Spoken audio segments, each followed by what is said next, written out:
Hello, welcome to my most embarrassing YouTube video. It's my birthday, and I am 30 and not thriving. Well, I guess I'll just start from the beginning.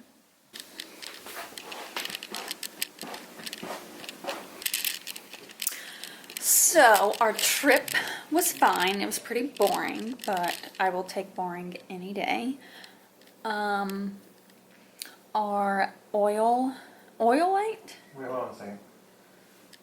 Were you filming when the camera was looking at me? Yes. Don't put it in the video because I was looking at some weird page that started following me. You can't see your phone. I don't want people to stop the video and zoom in on it. Booty. My quality's Started not that following me. good. Look at the profile picture. It's made to look like they have a story. Wow. I'm not even, Trickster. yeah, I'm not even gonna try to click on it. Okay, so our oil light went off in the middle of Arkansas, which was frustrating because we had just gotten what we thought. We thought we got an oil change. We took care of all of that before we left so we wouldn't have to deal with it, but surprise, it popped up in the middle of Arkansas. We stopped at a couple places, but the scene was kind of like The Hills Have Eyes gas stations, so that was pretty creepy. So we decided to wait until the morning to take care of that, and then it all ended up working out, but it still was like $100 that we probably already paid for, but we didn't know if they had charged us and never did it, or did it but didn't like reprogram the car to say that we got one. So we weren't sure. I don't know shit about cars. He doesn't really know that much about cars, so we kind of just got it done anyway just to be safe. Oh, I'm gonna get to this, don't worry. So yeah, so that happened. Everything else is pretty insignificant, which is fine. And then we were most looking forward to, well, I was most looking forward to stopping at Flagstaff, Arizona, so we could go see the Grand Canyon, but there was a snowstorm, which we had no idea about, and it was like 7 degrees and like warning advisories, so at the last minute we decided to go more south. So we missed all of that, which meant that we couldn't go see the Grand Canyon. So we finally got to California. We met up with the lady that was renting to us at 12:30. And this place was connected to her house. There's 2 doors connecting her house to where we were staying, but they were both like locked, and one was even like padded with a bunch of stuff on both sides. And she was a chiropractor, so she had patients sometimes. So it was like Monday, Wednesday, Friday. We had to basically have like quiet hours. That was part of the deal, but we're not really that loud anyway, so it was like whatever. So it pretty much was just like our own private area with no access from them because it was like locked on our side and everything. And we had called her, or we had talked to her on the phone several times within the past month. We talked to her on FaceTime. She was very normal, very appropriate. The price was in my budget. It wasn't very big, but we didn't really need that much space. We had a kitchen and everything. It's 15 minutes away from where I would be working, and it just was like the best thing that I could find at the time. So anyway, we met with her at 12:30, and we're doing like a walkthrough. She's showing us where everything is, when trash day is, all of that. And then casually mentions that her husband has dementia. And we're like, oh, that probably would have been good to know. But we're so busy and we're tired. We've been living out of suitcases every single day for a week. We've been unloading our car every single time we check into a hotel, then we have to reload the whole thing. Haven't been eating that well. Basically running off of carbs. So when we get there, we're just like, whatever, let's just like get this over with because I have an appointment at 1:30. So we didn't really like think anything of it at the time. Continued with our walkthrough, unloaded everything from our car, put it in the house, and then we had to hurry up and get to my appointment at 1:30 because I needed a physical. And I thought it was only going to take like 30 minutes. It ended up taking 2 hours, and all I had in the morning was avocado toast and a coffee, so I was like starving. It's like 3:30 by this point. So we eat real quick, but I'm like really busy, so don't really have that much of an appetite. And I'm like stressed out, so whatever. Then I needed to go to T-Mobile and switch my phone accounts because I'm switching from AT&T to T-Mobile. So again, thought that was gonna take like 30 minutes. Ended up taking 2 hours. I don't know why. This whole day was just like waiting and being stressed out. So after that, we still need to go grocery shopping, and we go to Target to get like soap and all of that good stuff. So we're gone and busy all day. We finally get home at like 9 p.m.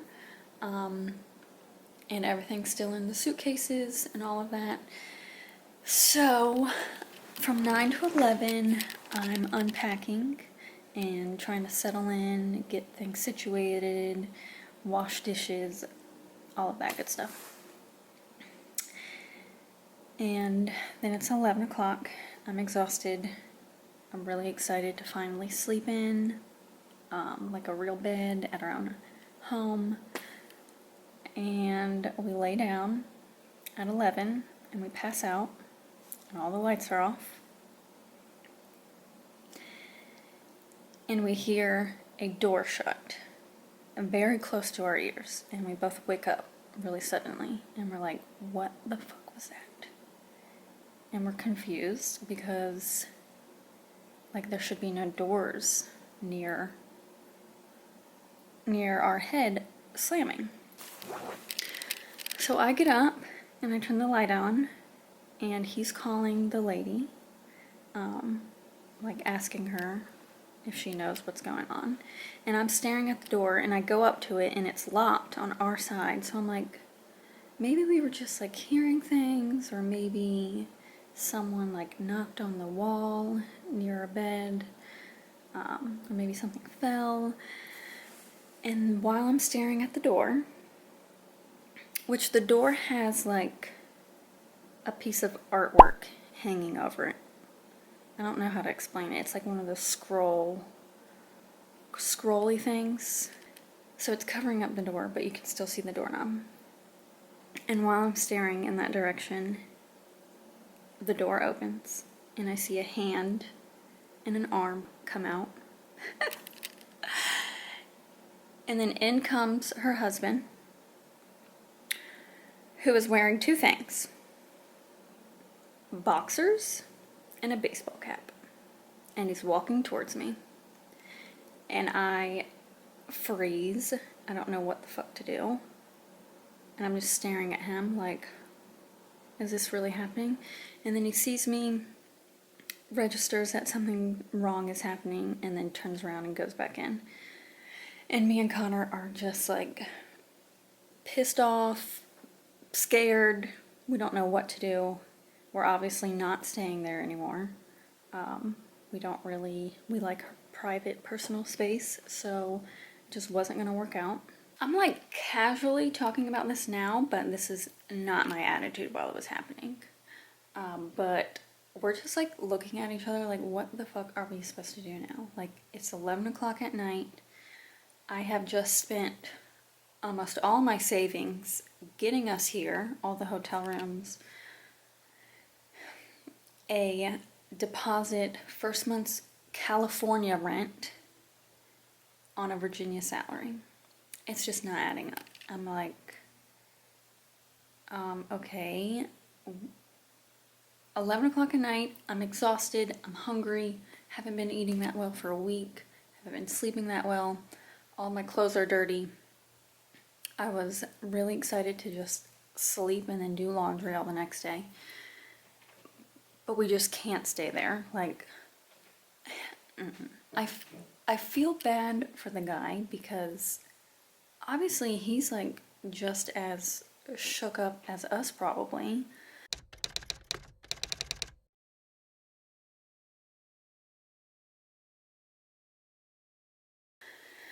But the lady's apologizing, saying he's never done that before. Which, looking back, I don't believe that. But anyway, so we just pack all of our stuff back in the car, and it's like super dark where we're at. So, whatever. Pack all of our stuff up, go to a hotel, but because it's so late, the hotel is so expensive. But we're like, whatever, we have to do this. Like, there's no way we could stay at these strangers' house with them coming into our room. So we get a hotel, and I'm the most stressed I've ever been in my life because we're 2,500 miles away. Spend all of our money. I'm thinking that I'm going to be losing out on all of this money. I'm supposed to be at a new job in a few days while also trying to find somewhere else to live when I had a hard time finding that place. So I'm thinking, how the hell am I supposed to do all of this in 2 days? And then if it does take 2 days, that's still 2 days that I have to pay for another hotel room, which I've already been doing for over a week. All my clothes are dirty. So I'm thinking, like, I'm just gonna have to give up and go home. But that also sounds terrible because the fastest amount of time you can get home is 42 hours. It's 42 hours, right? Yeah, the fastest amount of time we could get home is 42 hours. And that's with no breaks. That's like peeing in a cup and not eating anything. So, no option sounds good at this point. And also, I love everything else about the area.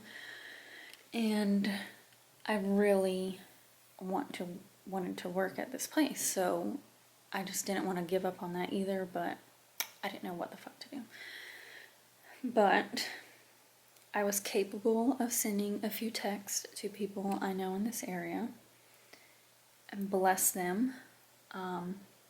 One of them was able to send me a place that she found literally like 8 o'clock in the morning, and it's on a Saturday. So I'm like, we're probably not going to get through to anyone. It's a Saturday. No one's interested in, doing business on the weekend. But I hand the phone to Connor.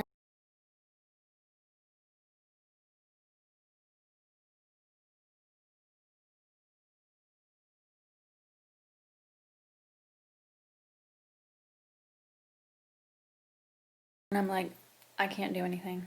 Like, I give up on life. You're gonna have to deal with this.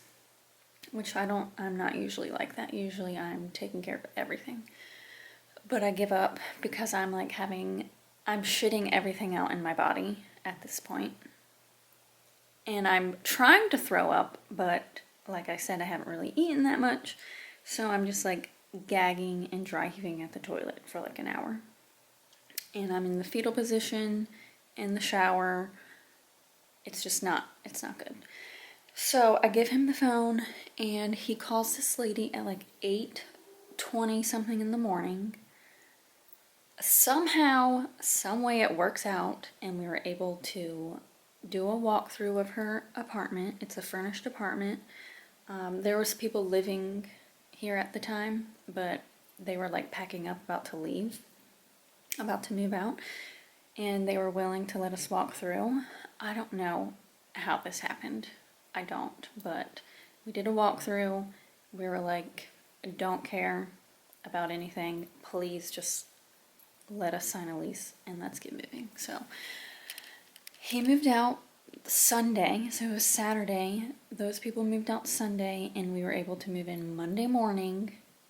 It just worked out so perfectly. The only thing is, it was really dirty, so I've been trying to clean, but I've been also working every day, so I haven't had time to do that.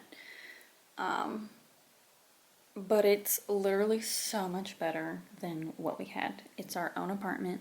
It's so much bigger. It is more expensive, but it's totally worth it. We have a little balcony, 5 minutes away from where I work instead of 15, so I could walk there if I wanted to. We don't have to be quiet at all. I mean, not like we would have had to at the other place. Plus, there's no men with dementia walking in on us sleeping. That's probably the best part. And I forgot to mention, the next day we met with the lady and we asked for our money back. She agreed, thankfully. I feel like everyone would agree that we deserve to get all of our money back, but if she wanted to, she could have been difficult about it, but she wasn't. Really thankful for that, and we let her know that. But she said that he liked to use that bathroom for some reason, and it was just in his head for him to use that bathroom. So that's what makes me think that he always did that, because she said he's never done that before. But if he liked to use that bathroom, then he did do that before. But whatever. And then she forgot to take the key out of that door. So she said she was rushed that day and was trying to get everything done, and that was the one thing that she forgot to do. Probably the most important thing. But even if she did take that key out, we would have been hearing rattling constantly. If that's the bathroom he was used to going to and he tried to get in that door, he would have been rattling that doorknob all the time trying to get to that bathroom. So I'm glad it happened the way it did, looking back, because that could have been bad, especially if it was like a night where we're already all settled in and like I have to work in the morning or something. Like that would have been really bad. So I was also stressed because I didn't know if we were going to get our money back and had to pay another deposit and rent, already being broke. So I was like, I don't know how this is going to add up. But luckily the lady that we in this place was cool, and I was like, the check should be going through tomorrow that the other lady gave me, so can I just write you a check, and hopefully by the time it goes through, her check will go through. And it all worked out beautifully. Yeah. It really did work out perfectly, even though I did not see that at the time. I was freaking out. But yeah. So, okay. This, literally all I could stomach for a few days was like bananas. And bananas make me break out. So I am covering this for everyone else's sake. It's bad. It is really bad. I finally have my appetite back. It's been a few days. Everything is looking good. I just haven't had time to really clean this new place. But I have the weekend off, so that's what I'm going to be doing this weekend, which I'm looking forward to. It's going to be really sick once we finally get everything put together. And then the other thing is, we moved in here on Monday, and then Tuesday the water heater broke. So luckily I took a shower Monday and got all my laundry done, because all day Tuesday and I think all day Tuesday and Wednesday, I think it was broke. So I couldn't even take a shower yesterday. I looked so crazy. That probably didn't help with that.